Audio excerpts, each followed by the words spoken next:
Assalamualaikum warahmatullahi wabarakatuh.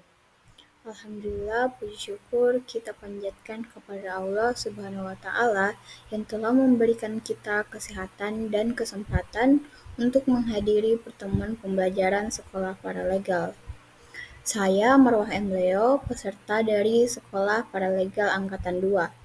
Di video monolog ini, saya akan memaparkan apa yang saya ketahui dan pahami dari pertemuan kedua sekolah paralegal di hari Sabtu 31 Agustus kemarin. Pada sesi kedua yang saya ketahui ialah, menurut Profesor Subekti, hukum perdata dalam arti luas adalah meliputi semua hukum pokok yang mengatur kepentingan perseorangan. Hukum perdata dibagi menjadi 4 bagian, yaitu pertama hukum perorangan, kedua hukum kekeluargaan, ketiga hukum kekayaan, keempat hukum waris. Perikatan adalah hubungan hukum antara dua pihak di mana satu pihak berhak menuntut sesuatu dan pihak lain berkewajiban memenuhinya. Pihak yang berhak menuntut disebut kreditur, sedangkan pihak yang berkewajiban disebut debitur. Gugatan sederhana adalah gugatan perdata dengan nilai material maksimal 500 juta yang diselesaikan dengan cara dan pembuktian sederhana.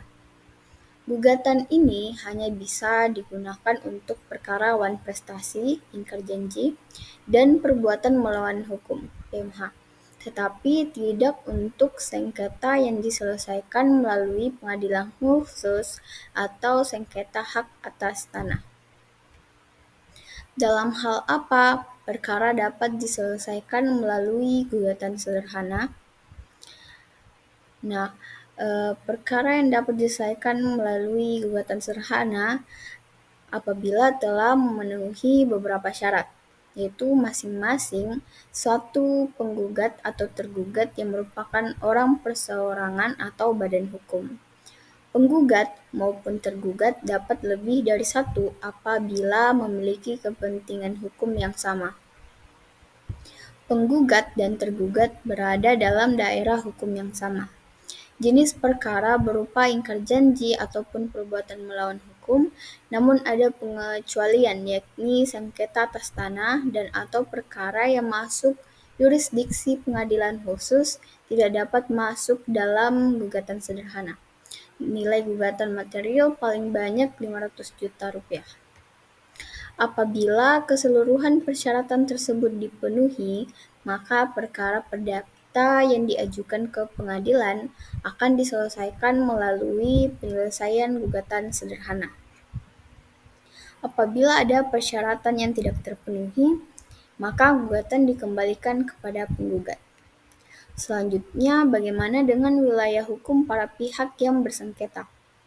Penggugat untuk mengajukan gugatan sederhana terhadap tergugat yang berdomisili di daerah hukum lain dengan syarat penggugat yang bersangkutan mengajukan gugatan sederhana melalui kuasa insidentil atau wakil yang ditunjuk dengan surat tugas dari institusi penggugat yang berdomisili di wilayah hukum atau domisili tergugat. Penggugat maupun tergugat dalam gugatan sederhana wajib menghadiri secara langsung setiap tahapan persidangan. Para pihak boleh untuk didampingi kuasa insidentil, ataupun wakil. Sekian dari saya, terima kasih. Wassalamualaikum warahmatullahi wabarakatuh.